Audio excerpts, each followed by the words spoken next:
오늘 마가복음 10장 32절부터 45절까지의 말씀을 읽었는데 여기는 크게는 이제 두 단락으로 나뉘어져 있지요.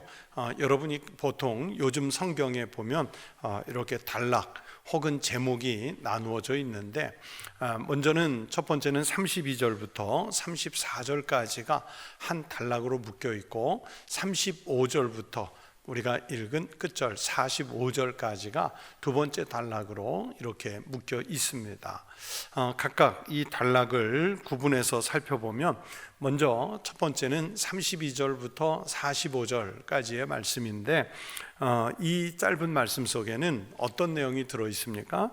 예수님이 자기 순환을 예고하시는, 이제 예수님께서 순환 받으실 것을 예고하시는 말씀이 들어 있는데 이 본문에서 예수님이 말씀하시는 순환 예고가 마가복음에서 몇 번째 순환 예고냐면 세 번째 순환 예고예요.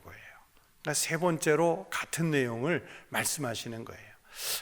그 순환 예고 할 때마다 여러분에게 첫 번째 순환 예고입니다, 혹은 두 번째 순환 예고입니다 하고 말씀은 드렸지만 다시 기억을 떠올리게 하려고 한 번 더 말씀을 드리면, 첫 번째 순환 예고는 8장 31절에 있습니다. 예수님께서 8장 31절에 이렇게 말씀하세요. 인자가 많은 고난을 받고 장로들과 대제사장들과 서기관들에게 버림받아 죽임을 당하고 사흘 만에 살아나야 할 것을 비로소 그들에게 가르치시니라, 이렇게 말씀을 하세요. 그리고 두 번째 순환 예고는 오늘 본문이 10장에 있는데 앞에 9장 31절에서 두 번째 순환 예고를 거의 비슷하게 말씀하십니다. 이는 제자들을 가르치시며 또 인자가 사람들의 손에 넘겨져 죽임을 당하고 죽은 지 3일 만에 살아나리라는 것을 말씀하셨기 때문이라, 이렇게 말씀하는데 첫 번째, 두 번째 내용이 거의 비슷하지요. 그리고 이제 오늘 본문에 이르러서 이제 예수님께서 마지막 십자가를 향해 가시는 마음으로 지금 예루살렘 올라가시는 길이거든요. 물론 그 전에도 갈릴리에 계시다, 혹은 사마리아 땅에 계시다, 혹은 두로나 시돈 지역을 다니시다, 그러면서 예루살렘에 가신 일이 있었지만은 이제 본격적으로 십자가 순환을 향해 예수님이 들어가시는 거예요. 그래서 예루살렘을 향해 그렇게 올라가시면서 다시 한번 순환을 예고하시는 말씀입니다. 그런데 이제 예루살렘에 가시는 길이기 때문에 앞에 첫 번째 8장에서 두 번째 9장에서 순환을 예고한 것보다 그 짧지만 훨씬 더 구체적인 내용을 오늘 본문이 담고 있습니다. 예루살렘을 향해 올라가는 예수님의 분위기가 32절에 보면 참 무겁습니다. 예수님이 앞서 가시는데 어떤 표정, 어떤 태도, 어떤 걸음걸이였는지는 묘사가 되어 있지 않지만 그 앞서 가시는 예수님 뒤를 따라가는 제자들이 지켜보면서 그 평소와 조금 다른 듯한 예수님의 모습 때문에 제자들이 놀랐다 그랬죠. 그러면서 두려워했어요. 뭔가 모르겠지만 두려운 마음이, 그리고 놀라는 마음이 지금 제자들에게 일어나고 있습니다.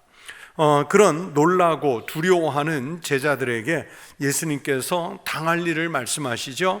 자기가 당할 일을 말씀하여 이르시되, 그렇게 말씀했는데 우리가 이미 성경에 기록되어 있으니까 우리는 알아요.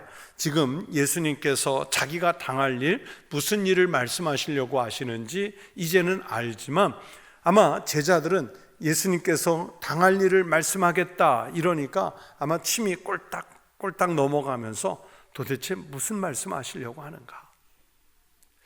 예수님께서 지금 이후에 무슨 일이 벌어질 것을 어떻게 말씀하실까? 지금 예수님은 왜 저렇게 무거우실까? 지금 왜 예수님의 발걸음은 저렇게 가라앉았을까? 아마 온갖 생각을 하면서 들었겠죠. 그러면서 예수님께서 33절에서 구체적인 그 상황을 묘사하시는데 뭐라고 묘사합니까? 대제사장들과 서기관들에게 넘겨지겠다. 이건 첫 번째, 두 번째도 하신 말씀이에요. 또 그리고 그들이 죽이기로 결의할 것이다. 대제사장들과 서기관들이 그 예수님을 죽이기로 결의할 것이다. 그런데 이후에 조금 다른 표현이 있어요. 이방인들에게 넘겨질 것이다 했는데 여러분, 여기서 이방인은 누구를 가리킬까요?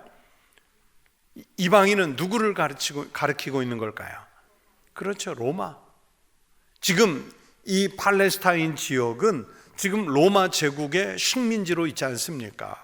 그리고 지금 자기들을 통치하고 있는 나라 자체가 지금 로마 제국이란 말이에요. 그러니까 예수님께서 자기가 대제사장들과 서기관들에게 넘겨질 것이고 그들이 공의회를 통해서 죽일 것을 결의한 다음에 예수님 자신을 이방인들에게, 즉 로마인들에게 넘길 것이라 그렇게 얘기를 해요. 그런데 왜 로마인들에게 넘길까요?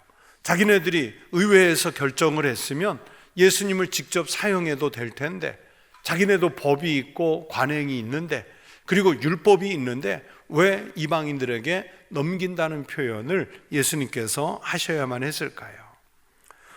여러분, 로마 제국에는 그런 법이 있습니다. 로마 제국이 장악하고 있는 나라, 북아프리카부터 시작해서 유럽 지역, 그리고 또 팔레스타인 지역, 그리고 이쪽 소아시아 지역, 로마가 제국을 이룬 모든 지역에는 소위 말해서 속주라는 곳이 있어요. 그게 이제 식민지라는 지역을 말하는데, 그런데 총독이 파견돼서 속주가 있는 지역에서는요, 자치권을 대부분 인정해 줬어요. 자기네들의 문화, 자기네들의 종교, 자기네들의 삶, 이런 것들을 거의 그냥 군사적인 반란을 일으키지 않는다면 거의 그대로 수용해 줬어요. 로마 제국이 천년 동안 오랫동안 제국을 유지할 수 있었던 큰 이유 중에 하나가 바로 그 포용성입니다. 그 포용성. 자기네가 정복했다고 해서 종교를 막 강제로 개정시킨다든지, 아니면 법을 일률적으로 적용시킨다든지, 아니면 자기네들의 문화를 강압적으로 이식시킨다든지 그러지 않고 현지 가지고 있는 문화 또는 종교, 이런 것들을 이 로마 제국이 상당 부분 수용해 줬어요. 군사적인 반란만 일으키지 않는다면. 그런데 그 로마의 기본법에는 사람의 목숨을, 물론 고대 시대니까 많이 죽이기도 하고 십자가 처형도 로마가 많이 했지만은, 그러나 이 다른 지역에 비하면 그래도 훨씬 더 법이 잘 구비되어 있고 문명화되어 있었기 때문에 사람을 함부로 사용할 수가 없었어요. 그래서 이 로마 제국 통치하에 있는 팔레스타인 지역에서 대제사장 혹은 서기관, 이런 사람들의 그룹이 공유하지 않습니까? 지금 이스라엘에는 각 지파에서 6명씩, 그래서 72인 12개 지파가 모여서 공의회, 오늘날 우리로 말하면 사법 기능도 갖고 있고 입법 기능도 가지고 있는 그 산헤드린 공의회라는 것이 있어요. 그러니까 예수님이 재판을 받으신 곳이 바로 이 산헤드린 공의회에서, 70인 의회에서 재판을 받으시는 것인데, 이 산헤드린 공의회는 사형을 결의할 수는 있는데 자기네가 집행을 할 수는 없어요. 이게 로마 법이에요. 자기네들이 법을, 자율성을 부여받았다고 해서 사형의 권리까지 함부로 갖고 있지는 않아요. 다만 로마 제국의 통치자들이 또는 총독들이 그 현장에서 사형에 대한 결의서가 올라오면 마지막 그것을 심사해서 그들의 법대로 내주든지, 그렇지 않으면 사형을 불허하든지, 이런 결정을 이제 총독부가 하게 돼 있는데, 그러다 보니까 이스라엘 팔레스타인 공의회가 이제 예수님에 대해서 사형을, 십자가형을 결의는 할 수 있었지만 자기네가 집행은 못해요. 그러니까 그 공을 어디로 넘겨야 되느냐? 우리가 마태복음 27장, 28장 또는 누가복음 23장 이하에 또는 마가복음 끝부분에 이렇게 보시면 다 예수님을 이제 빌라도 총독에게로 자꾸 데려가잖아요. 그렇죠? 대제사장에게 보냈다가 또 다시 빌라도 총독에게 또 데려오잖아요. 허락해달라고. 그래서 사형이라는 것이 로마의 총독의 승인과 집행으로만 가능한 거예요. 그래서 예수님은 그 시대의 법에 따라 내가 대제사장들과 서기관들에게 넘겨지겠지만 그러나 다시 이방인들, 즉 로마 사람들에게 넘겨질 것이다. 그건 이제 죽음을 말씀하시는 거죠. 그리고 나서 그들이 로마 제국에 넘겨지면 어떤 일이 벌어질 것이냐? 34절에 보면 그들은 능욕하며 침뱉으며 채찍질하고 죽일 것이나. 예수님께서 미리 예고를 하신 거예요. 본인이 이 로마 사람들에게, 군병들에게 어떤 수모를 당하게 될지 그걸 제자들에게 미리 말씀하시는 거예요. 실제로 마태복음 27장 27절 이하의 말씀에 보면 이제 예수님을 십자가에 달도록 허락을 받고 로마 병사들이 예수님을 인수받지 않습니까? 예수님을 인수받은 다음에 여러분 그들이 행하는 행위가 마태복음 27장 27절 이하에 자세히 나와 있어요.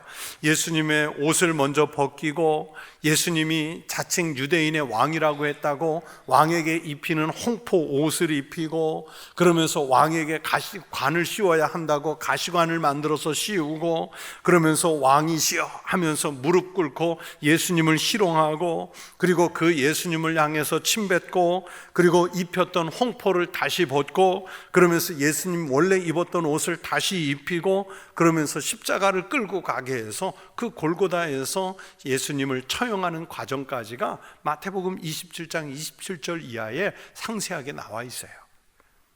그 내용을 예수님께서 오늘 34절에서는 아주 짧게 그들은 능욕하며 침뱉으며 채찍질하고 죽일 것이라. 그러나 그렇게 예수님은 죽였지만 결과가 어떻게 되느냐? 그는 즉 예수님 자신은 3일 만에 살아나리라 하시니라. 그러면서 이렇게 부활까지 예고하는 거예요. 부활까지. 말씀드린 대로 이제 예루살렘에 막상 들어가게 되면 어떤 일이 일어날지 매우 짧지만 그러면서 아주 구체적으로 이 말씀 속에 묘사가 되어 있습니다.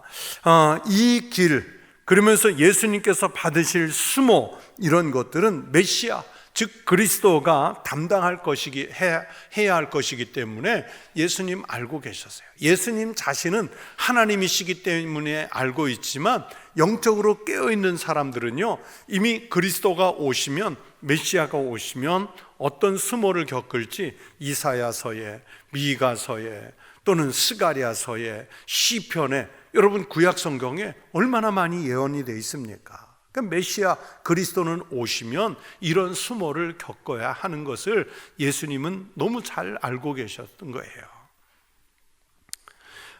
예수님이 그렇게 순환을 예고하시는 것은 여러분 나 죽으니까 너희들이 내 옆에서 힘이 돼줘라, 위로 좀 해줘라, 내가 십자가 잘 질 수 있도록 격려해줘라, 그러려고 예수님이 무슨 엄살 떨기 위해, 예수님이 무슨 위로를 받기 위해 지금 이 말씀을 하실까요? 아니에요. 그런 차원이 아닙니다.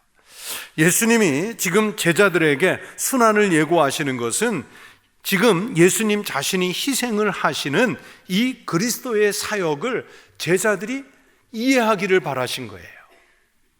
그리스도가 가야 하는 그 길을 좀 나를 몇 년 따라다닌 제자들답게 알고 이해하기를 바라시는 거예요. 제자들에게 그 의미를 가르치시려고 하시는 거지요. 예수님은 인간의 죄악을 속량하기 위해서는 반드시 이 길을 가야 한다는 것을 알고 계셨고 그래서 알고 계신 그대로 주저하지 않고 담담하게 올라가시는 중입니다. 어디를 향해? 예루살렘을 향해. 어디를 향해? 궁극적으로는 십자가를 향해서. 자기를 희생해야만 인류가 구원이 될 수 있다는 것을 아시고 지금 예수님은 이 길을 가시고 있습니다. 여러분, 그런데 예수님이 이 고난, 순환, 십자가로 죽음으로만 끝나는 것이 아니라 예수님의 사역은 부활에까지 이른다는 것을 오늘 본문이 말씀하시는 거예요. 여러분, 우리가 예수 그리스도를 믿는 신앙이 그저 순환으로, 고통으로, 그냥 환난으로만 끝난다면 여러분, 그 신앙을 어떻게 독려하고 또 우리가 무슨 희망으로 소위 말하는 신앙을 갖겠습니까? 그런데 예수님의 사역과 죽음은 희생에서 끝나는 것이 아니라 부활까지 이르러야 한다는 것을 오늘 본문에서 말씀해 주시고 있어요. 그래서 이 말씀의 단추에서 우리를 살펴보면 여러분, 우리 성도들의 섬김 또는 성도들의 희생, 그런 것도요, 여러분, 여기서 끝나는 게 아니에요. 그런데 우리는 당장에 내가 이만큼 봉사했으니까, 내가 이만큼 헌금했으니까, 내가 이만큼 희생했으니까 지금 당장 나에게 뭔가 어떤 보상, 결과가 있어야 되지 않느냐, 그렇게 생각하는 경우가 많은데, 여러분, 예수님께서 하시는 그 그리스도의 사역은 그런 차원이 아니라 부활이라고 말씀하신 것처럼 우리 성도들의 섬김과 희생, 섬김도 마찬가지로 하나님 나라에 이르기까지 그 생명의 연속성을 보면서 우리가 신앙을 갖는 겁니다. 그런데 우리는 사실을 신앙을 갖는다 하면서도 아주 지나치게 이 땅을 바라보는 것에 함몰되어 있잖아요. 조금 손해보고, 조금 희생하고, 조금 내려가야 하고, 그러면 우리는 신앙을 쉽게 포기해요. 그 신앙을 유지를 잘 못해요. 상급이 없으면 잘 안 해요. 여러분, 심지어 교회에서 제가 올해 2024년을 맞기 전에 작년 연말에 되게 고민했던 게 하나 있어요. 무슨 고민이었냐면 하나님 말씀으로 활력을 얻는 교회, 이렇게 표어를 정해놓고 성도들 성경을 읽게 해야겠는데 교구별 경쟁을 시킬까, 진짜 생각 많이 했어요. 아니면 정말 순수하게 하나님 말씀을 원하는 마음대로 읽도록 자꾸 강조해서 유도할까, 정말 그 고민을 했어요. 우리가 지금 주보에 성경 읽기표 올라오는 거 보면 평소에는 뭐 한 300~400독 올라오는데 금년에는 그래도 한 500~600독 이상 올라온 것 같아요. 연말까지 가면 700독, 800독 갈 것도 같아요. 그런데 여러분 생각해 보세요. 예전에 제가 그 목회 프로그램으로 했던 거 코로나 전에 했던 기억해 보세요. 성경 대행진 했던 거 기억나세요? 기도 대행진 했던 거 기억나세요? 또 뭐 전도 대행진, 이런 것들을 했는데 제가 그때 사실 깜짝 놀랐던 게 있어요. 이제서 고백하는데, 그렇게 안 하던 기도도요, 그래프를 교구별로 오니까 기도 시간이 막 올라가요. 옆 교구가 몇천 시간 했네? 우리도 옆 교구가 성경을 천독했다고? 아니, 천독은 없어요. 뭐 100독 했다고? 그러면 우리는 101독. 막 그래프가 올라가는 거예요. 그때 생각했던 게 뭐냐면, 이게 해놓고 나서도 이게 아닌데, 이런 그래프 경쟁을 시키려고 이걸 한 거는 아닌데, 그런 마음이 들었어요. 그래서 그러나 아무튼 읽었잖아요. 아무튼 기도하러 왔잖아요. 그래서 이거 연말에 고민하는 거예요. 각 교구 그래프를 만들면 어디까지 올라갈까? 우리는요, 대부분 상급을 기대하는, 그래서 교구에 100만 원이라도 금일봉이 1등에서 돌아오면 그냥 목숨을 거는 거예요. 그런데 상이 없어. 읽기만 하래. 그러면 잘 안 해요. 그렇죠? 근데 이거는 아주 단순한 예지만, 여러분, 우리가 어떤 직분을 맡아서, 우리가 어떤 사명을 맡아서 할 때도 똑같아요. 우리의 섬김이나 희생이 그에 따르는 보상을 기대하고 하는 경우가 너무 많단 말이에요. 그렇게 되면 영적으로 당당하지 않습니다. 우리는요, 이 땅의 상급이 목적이 아니라 부활을 소망으로 두고 주님의 일을 하시기를 바랍니다. 하나님 나라에서 영원한 상급을 기대하면서 신앙생활 하시기를 바랍니다. 여러분, 예수님이 십자가에 달려 돌아가시기 위해 예루살렘 올라가시면서 어떤 무슨 큰 묘비를 기대하셨을까요? 예수님에게 무슨 금전적 큰 보상을 기대하시고 이렇게 예루살렘을 향해 가시고 있는 것일까요? 아니거든요. 사흘 만에 부활하리라. 바로 그것 하나 때문에 지금 고난의 길을 향해 가고 계시는 거예요. 여러분의 그 신앙이 이 땅의 상급이 아니라 부활을 소망으로 두고 하나님 나라를 소망으로 두고 주님의 일을 감당해가는 믿음의 성도들이 되시길 축원합니다. 이게 첫 번째 이야기예요. 두 번째 35절부터 45절까지는 이제 또 다른 얘기죠. 예수님이 자꾸 순환을 예고하시니까 이제 제자들, 그 12명의 제자들 중에는요, 아마 예수님 가실 때 많은 사람들이 지금 따라가고 있다는 것을 알 수 있죠. 그런데 예수님께서 다른 무리들은 다 물리치고 지금 12제자를 붙잡고 따로 얘기하시는 장면이 나와요. 그런데 그 상황에서 제자들 중에는 자기 목적을, 자기가 예수님을 따르는 그 마음의 목적을 드러내면서 갈등을 만들어내는 사람들이 생겼습니다.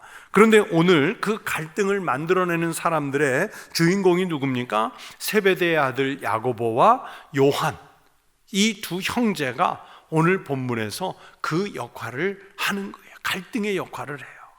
35절에 보면 세베대의 아들 야고보와 요한이 주께 나와 여짜오되 선생님이여 무엇이든지 우리가 구하는 바를 우리에게 하여 주시기를 원하옵나이다. 그렇게 그렇게 묻잖아요. 자, 여러분, 이 성경 본문 속에 등장하는 야고보와 요한이 누굽니까? 이 사람들은요, 이 두 사람은 베드로와 더불어서 예수님의 최측근이에요. 그렇잖아요. 여러분, 성경에 보면 예수님이 베드로, 야고보, 요한 이 세 사람만 데리고 따로 특별한 장소에 머무실 때가 있었죠. 제자 중에 제자들이에요. 자, 어떤 경우입니까? 베드로의 장모를 치유하러 들어가실 때도요, 베드로는 당연히 사위라 들어갔다 쳐요. 누가 따라 들어갑니까? 베드로 말고는 야고보, 요한 데리고 들어가세요. 또 예수님이 변화산에 올라가 영광스러운 모습으로 변모하셔서 그곳에서 엘리야 선지자를, 모세를 만나실 때 여러분, 그 변화산에 동행한 사람 세 사람이 누구예요? 베드로, 야고보, 요한. 그리고 회당장 야이로의 딸을 살리실 때 그 죽은 12살 먹은 아이를 살리러 방으로 들어가실 때 예수님이 누구를 동반해요? 12제자를 다 동반합니까? 아니요. 베드로, 야고보, 요한. 그리고 예수님께서 나중에 겟세마네 동산에서 기도하실 때 땀이 핏방울 되도록, 그러면서 예수님이 하신 기도의 내용을 가까운 거리에서 들을 수 있도록 돌을 돌팔매질해서 멀리 던지는 게 아니라 돌을 툭 던져서 떨어질 만한 거리니까 아주 가까운 거리거든요. 그 가까운 거리에 겟세마네 동산에 여러분 누가 동행합니까? 베드로, 야고보, 요한. 그러니까 성경에 나온 여러 차례의 내용으로 봐서 베드로와 더불어 이 야고보, 요한 형제는요, 소위 말하는 예수님의 측근이었던 거예요. 우리는 왜 복심이라는 말을 쓰잖아요. 정치인, 아무개 대통령의 복심이다. 그러면 그 사람은 이 대통령의 마음을 읽는 사람인 거예요. 또 회장님의 복심이야, 저 비서실장은. 그러면 그 사람은 측근 중에 측근인 거예요. 지금 예수님에게 복심 같은 사람들이 누구냐? 바로 이 세 사람인데, 그런데 그 세 사람 가운데서도 이제 나뉘는 거예요. 예수님이 예루살렘에 가시면 새로운 왕국을 세워서 로마 제국을 뒤엎어서 유대 공의회를 뒤엎어서 새로운 왕국을 설립하시고 그러면서 그곳에 왕이 되실 것을 제자들이 꿈꾸고 있었어요. 그러면서 예수님께서 왕이 되시면 나는 어느 자리에 앉을까, 이런 것들에 대한 관심이 많았는데, 지금 야고보와 요한은 이제 예수님의 말씀을 들으면서 무슨 생각을 했느냐, 자기들의 자리를 확실하게 요청해서 확답을 받고 올라가야겠다 하는 마음을 먹은 거예요. 오늘 본문에서는 야고보와 요한이 예수님에게 직접 말하는 것으로 나오지만, 오늘 본문과 병행 구절인 마태복음 20장 20절에서는 누가 나서서 야고보와 요한 형제를 청탁을 하죠? 인사청탁. 어머니, 그렇죠? 엄마가. 성경의 치맛바람의 원조예요. 엄마가 나서서 간청하는 것으로 마태복음 20장 20절 이하에는 기록이 되어 있어요. 그런데 이 어머니가 왜 뜬금없이 나오느냐? 어머니는 야고보와 요한 형제, 즉 세베대의 아내겠죠. 그 어머니는 누구냐? 요한복음 19장 25절 말씀에 의하면 이름이 살로메예요. 그런데 보면 이 독특한 관계인데, 예수님에게는요 육신의 이모예요. 알고 계셨어요? 아니요, 오늘 목사님 얘기해 주셔서 처음 알아요. 이모예요, 이모. 그러니까 이런 그 이모와의 관계니까 혈연 관계로는 무슨 관계예요? 예수님과 야고보 요한 형제는 그렇죠, 이종 사촌 관계인 거예요. 그러니까 이모가 조카에게 부탁할 권한이 있다고 생각한 거예요. 아니면 우리 이종 형님에게 내가 좀 부탁할 권한이 있다고 생각한 거예요. 그런데 과연 이런 혈연 관계가 그런 그 공직을 부탁할 만한 자격을 갖추는 것일까요? 여러분, 지금 예수님은 그런 혈연을 따지는 것이 아니라 아주 비참하고 그리고 비통하고 비장한 심정으로 아주 무거운 걸음으로 예루살렘을 향해서 가시는데, 제자들은 지금 엉뚱한 꿈을 꾸고 있습니다. 지금 예수님이 꿈꾸는 하나님의 나라라는 것과 지금 제자들이 꿈꾸는 로마 제국을 뒤엎고 아니면 이 유대의 정치와 제도를 뒤엎고 자기네가 꿈꾸는 그 나라가 있는데, 지금 예수님이 꿈꾸는 하나님 나라와 이들이 꿈꾸는 세상의 나라가 차원이 다른 거예요. 차원이 달라요. 지금 예수님은 이 제자들을 하나님 나라로 데리고 가고 싶은데, 제자들은 자꾸 예수님을 끌어내려서 어디에 왕을 삼으려고 하는 거예요? 이 땅에.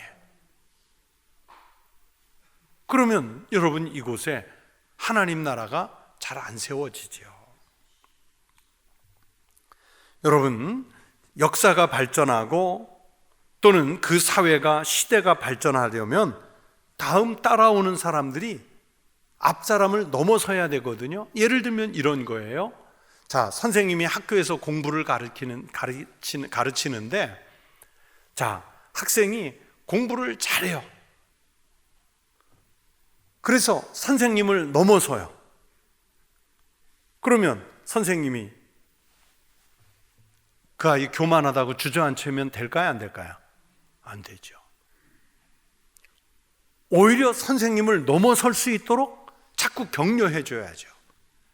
더 가르쳐 줘야죠.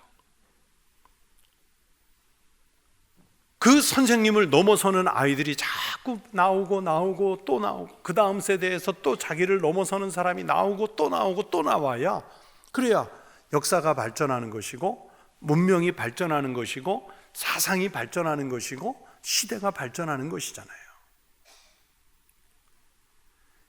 같은 케이스로 집안이 잘 되려면 여러분, 자녀가 부모를 넘어서야 되겠습니까? 아니면 부모보다 항상 못하게 있어야 됩니까? 넘어서야죠. 여러분, 자식이 학교에서 공부를 해요. 예를 들어서. 근데 나는 죽어라고 공부했는데 맨날 10등 안에 들어본 적이 없어. 한 번도. 다 공감이 되죠? 10등 안에 들어본 적이 없어. 그런데 우리 아이가 공부해가지고 어느 날 9등을 받아왔어. 야 임마, 공부는 10등을 넘어서면 안 되는 거야. 너는 11등이나 12등까지는 내가 봐주겠지만 한 자리는 안 돼. 그러면서 질투해서 주저앉히면 될까요? 안 될까요? 안 되죠. 나는 10등 안에 한 번도 못 들어봤지만 내 자녀가 5등 할 수 있도록, 3등 할 수 있도록, 2등하고 1등 할 수 있도록 그런 마음으로 우리가 공부시키는 것 아니겠어요? 선생님 입장에서는 여러분, 제자가 잘 되는 게 질투할까요? 아니면 부모가 내 자녀가 나보다 더 뛰어나다 할 때에 여러분, 그런 내용들을 우리가 질투해야 될까요? 아니에요. 오히려 넘어설 수 있도록 끌어줘야죠. 밀어줘야죠. 격려해줘야죠. 용기를 줘야죠. 그런데요, 여러분, 교회도 비슷한 말을 들을 때가 많아요. 그래서 자주 듣는 말이 목회자 보고 내려와야 된다고. 내려와야 돼. 물론 생활은 내려갈 수 있고 하지만 여러분, 뭐 하나님 말씀이든지 아니면 성경적 지식이든지 혹은 신학의 사상이든지 그런 것들은 자꾸 끌어올라서 따라가야죠. 여러분, 목회자가 예를 들어서 공부도 안 하고 책도 안 읽고 그냥 성경만 펼쳐가지고 예전에 어서 주워 들은 얘기, 교회 학교 때부터 몸에 마음에 담아뒀던 얘기만, 맨날 동화 같은 얘기만 해요. 그러면 우리는 보통 쉽다, 이해가 된다, 저거 어려서 주일학교 다닐 때 다 배웠던 거다. 그러면 맨날 그 수준에 있는 거예요. 여러분, 목회자가 열심히 신학을 공부하고 열심히 성경을 연구하고 그러면서 열심히 노력을 해서 성도들의 신앙을 자꾸 한 차원, 두 차원 끌어올려 주는 거죠. 그 내려오라고 하는 게 아니라 따라가야겠다, 올라가야겠다. 목회자는 그렇게 하려고 하고 성도는 따라가려고 하고, 그래야 여러분, 그 교인을 더 높은 차원으로 끌어올릴 수 있는 것 아니겠습니까? 그런데 교회 안에서 목회자는 자꾸 끌어올리려고 하는데 교인들의 즐거움은 다른 데 있어요. 봉사가 목적일 때가 있고요, 또는 친교가 목적일 때가 있고, 나 좋아하는 거, 노래 좋아하면 노래하는 부서, 또 뭐 봉사하는 거 좋아하면 봉사하는 부서, 아니 이런 거에만, 물론 그거 당연히 교회가 움직이기 위해선 필요한 조직이죠. 필요한 사람이죠. 반드시 있어야죠. 그러나 거기에 궁극적인 목적이 있는 게 아니라 여러분, 하나님 나라, 우리가 그렇게 사모하는 하나님 나라, 평생 예수 믿어서 얻어내야 할 하나님 나라, 그것을 위해서 우리가 살아야 되는 것 아니겠습니까? 그러면서 실제로 내가 사는 삶의 자리에 돌아가서는 그곳을 어떻게 하든지 하나님 나라를 만들어내야죠. 가정을 하나님 나라 만들고, 직장을 하나님 나라 만들고. 그런데 우리는 그렇지를 못해요. 그래서 예수님이 지금 제자들과 그 차원의 그 괴리감이라고 그러죠. 예수님은 지금 제자들의 이런 그 태도 때문에 괴리감을 느끼시는 거예요, 이 장면이. 그래서 예수님이 야고보와 요한에게 묻지요. 아마 성경 말씀을 그냥 읽으니까 평안하게 읽겠지만 화를 내시는 장면일 거예요. 36절에 이르시되 너희에게 무엇을 하여 주기를 원하느냐. 우리도 동일한 질문을 하죠. 내가 신앙으로 얻고 싶은 게 뭡니까? 지금 예수님은 그걸 우리에게 묻는 거예요. 그래, 너 그래 교회에서 열심히 직분 맡았어, 봉사했어, 섬겼어, 그래 그걸 통해서 뭘 얻고 싶은 거야? 하고 지금 예수님이 묻는 거예요. 야고보와 요한이 37절에 이렇게 대답합니다. 여짜오되 주의 영광 중에서 우리를 하나는 주의 우편에 하나는 좌편에 앉게 하여 주옵소서. 뭡니까? 주님 왕국이 만들어지시면 자, 좌편 우편에 앉아달라는 걸, 자, 우리 조선시대 사극으로 얘기하면 어떤 자리 달라는 거예요? 좌의정, 우의정, 우의정, 좌의정 달라는 거예요. 아마 영의정은 베드로한테 양보하는 건가요? 아니에요. 그건 아닐 거예요. 다시 말하면 세상 복을 달라는 거예요. 여러분, 우리도 신앙으로 얻으려고 하는 것이 대부분 세상의 복들이잖아요. 그게 목적이 되잖아요. 재산, 출세, 성공, 자녀 형통, 주님의 뜻과는 상관이 없어요. 물론 우리가 신앙생활 잘하는 중에 이런 것들을 복으로 받아야지요. 당연히 살아가는 데 필요합니다. 그래서 제가 말씀드리잖아요. 여러분, 돈 잘 버십시오. 깨끗하게 버십시오. 많이 버십시오. 그러나 잘 쓰십시오. 여러분, 공직에 자꾸 올라가야죠. 우리가 뭐 내려간다, 섬긴다 하니까 맨날 아래층 일만 합니까? 아니잖아요. 우리가 장관도 하고 대통령도 하고 국가의 공직에, 세계의 공직에 중요한 일들을 자꾸 맡아야죠. 그래서 그 자리에서 선한 영향력을 끼쳐야죠. 그런데 남들처럼 음해하고 누구 끌어내려서 가는 게 아니라 정말 성실하게 노력해서 순수하게 올라가야죠. 우리는 주님의 뜻과 상관없이 복을 받기 위해서, 세상의 복을 받기 위해서 신앙생활을 해요. 자, 지금 야고보와 요한이 그러니까 예수님께서 이번엔 진짜 책망조로 말씀하시죠. 38절에 이렇게 말씀하세요. 예수께서 이르시되 너희는 너희가 구하는 것을 알지 못하는도다. 내가 마시는 잔을 너희가 마실 수 있으며 내가 받는 세례를 너희가 받을 수 있느냐. 예수님의 나라에 동참하려면 고난과 죽음을 통해서 자기를 부인하는 것입니다. 그러나 제자들은 육적이고 세속적인 나라를 지금 기대하고 있어요. 그래서 주님은 너희는 너희가 구하는 것을 알지 못하는도다, 그러고 책망하시는 거예요. 이렇게까지 말해도 여전히 못 알아들어 먹어요. 아마 성경이 아니라 예수님께서 말씀, 이 장면에 이야기하신다면 우리 같으면 못 알아들어 처먹는다 그럴 거예요. 그죠? 아니, 이렇게까지 말하는데도. 그래서 그들이 말하되 뭐라 그러냐? 할 수 있나이다. 지금 예수님이 어떤 상황을 가는지도 모르고 자기네가 할 수 있대요. 그러니까 이 제자들은 주님이 영광을 얻는다는 것을 왕권이라고 여기는 거예요. 십자가가 아니라. 그래서 고난이 있어도 권력을 갖기 위해서 작은 고통은 감내해야지요. 그래서 할 수 있습니다. 아주 자신만만하게 대답했어요. 죽음을 각오한 세례라는 것을 모르는 거예요. 그 예수님께서 내가 받는 세례를, 여기서 세례가 뭐 예수님이 다시 성부와 성자와 성령의 이름으로 세례를 받는다 그런 뜻이 아니라 지금 십자가를 지는 그 죽음을 넘어서는 그걸 말하는 거거든요. 그런데 그 죽음을 각오한 세례라는 것을 지금 제자들이 몰라요. 우리는요, 신앙을 너무 편하게 갖고 있고요, 너무 편하게 믿고 있어요. 세례, 입교, 문답식을 하면 매번 느끼는 갈등인데요, 만약에 10명이 세례, 입교, 문답을 한다 그러면 7, 8명은 탈락이에요. 탈락이에요. 그런데 그냥 해요. 그냥 해요. 왜냐하면 또 시험 들어서 안 나올까봐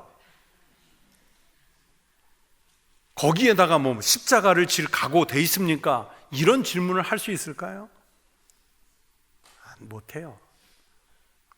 여러분, 초대교회 때 또는 이슬람 세계에서 공산주의나 사회주의 국가 등에서 세례를 받는다는 것은요, 어떤 의미가 있습니까? 그것은 생명과 맞바꾸는 거예요. 너무 충격적인 장면을 하나 본 게 있는데요, 오래전에 그 잔상이 아직도 남아있어요. 나이지리아 이슬람권과 기독교가 아주 강하게 붙어 있는데, 같은 나라에 기독교가 항상 박해를 받죠.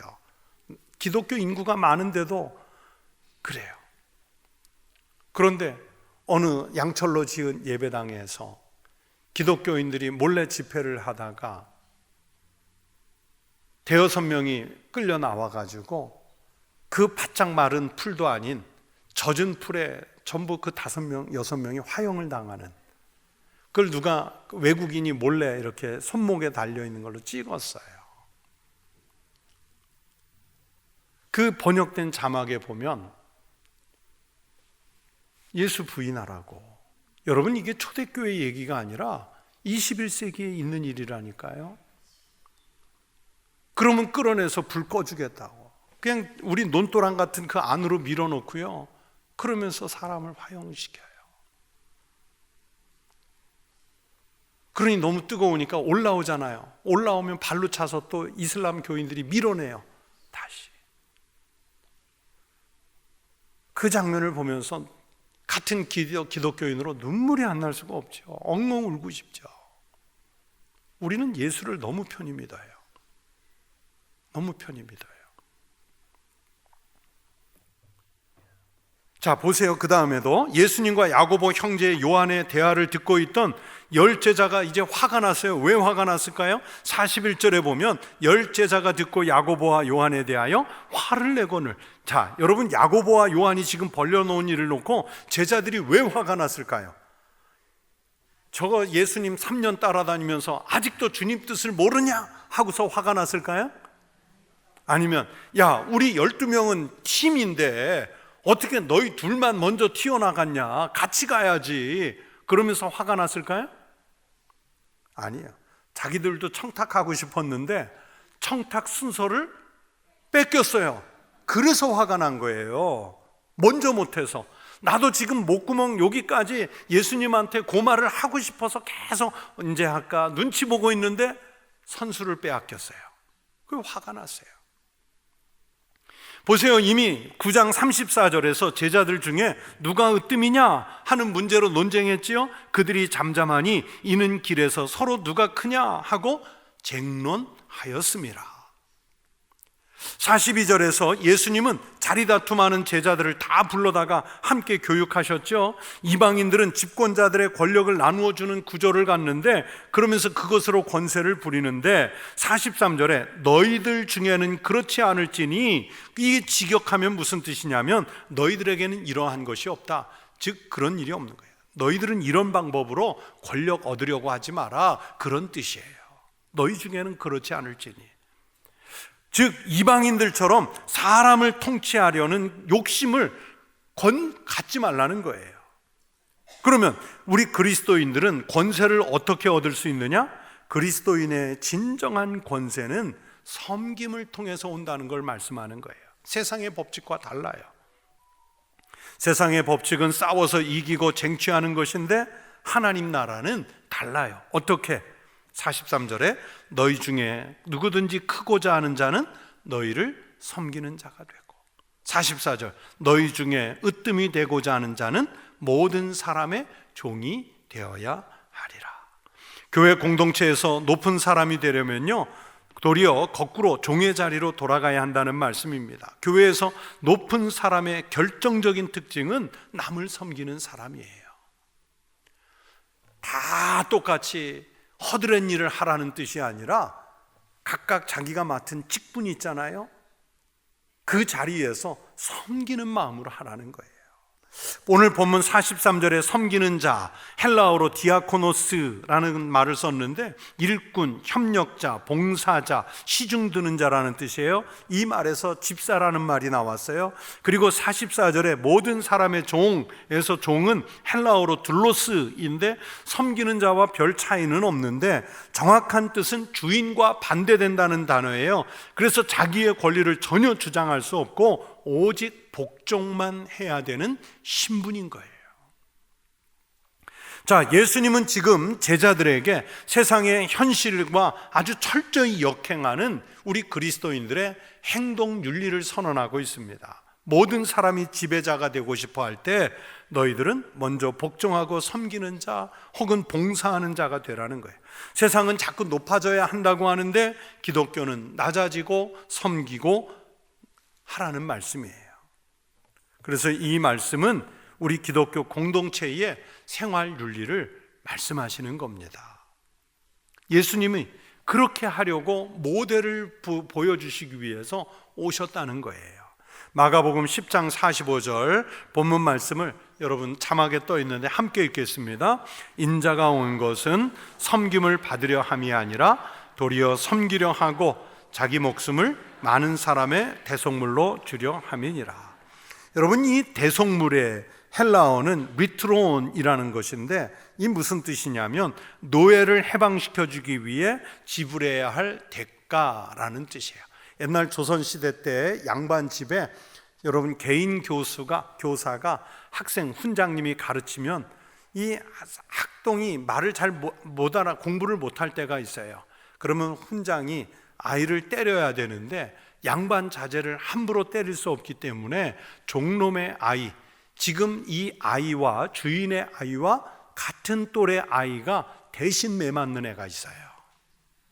대신 매맞는 애가 있어요. 그래서 이 대감님의 아들이 공부를 잘 못하면 얘가 맞아서 죽어나가는 거예요. 대속이에요, 대속. 특히 빚진 사람이 빚을 갚지 못해서 노예가 됐을 때 그 사람을 석방시키기 위해서는 몸값으로 비용을 지불해야 되는데 그것을 대속물, 헬라어로 리트론이라고 그래요. 예수님은 자기의 유일한 생명까지 다 들여서 대속물, 많은 사람의 대속물, 리트론이 되어주신 거예요. 예수님이 그 순환의 길을 가신 것은 섬기고 내려가고 종이 되시려는 모델을 우리에게 보여주신 것이죠. 우리가 그리스도인으로서 어떻게 살지 모범을 보이셨어요. 그렇다면 우리가 주님을 따른다고 고백했기 때문에 우리는 신앙을 통해 높아지고 영광을 얻고 수입을 얻고 그것이 아니라 오직 하나님께 영광, 그러면서 주께서 내게 주신 직분, 사명, 은사, 재물, 시간 이런 것들이 있으면 그것 가지고 하나님 나라를 위해 쓰고 사용할 수 있는 믿음의 삶을 살아가시기를 축복합니다. 우리 그리스도인이 어떻게 살아야 할까? 오늘 본문 마가복음 10장 45절에서 그 답을 찾으시기를 축원합니다. 기도하겠습니다. 하나님 아버지, 우리는 이 땅에서 높은 곳에 관심이 있지만 주님은 우리에게 내려가고 섬기는 자 되라, 대속물이 되라 하신 말씀을 따라 우리도 그렇게 내려가고 섬길 수 있는 믿음의 용기를 주시옵소서. 이 시간 주님께 귀한 예물을 드린 손들이 있습니다. 그 손에 축복하시고 하나님께서 크게 영광 받아 주시옵소서. 예수님 이름으로 기도하옵나이다. 아멘.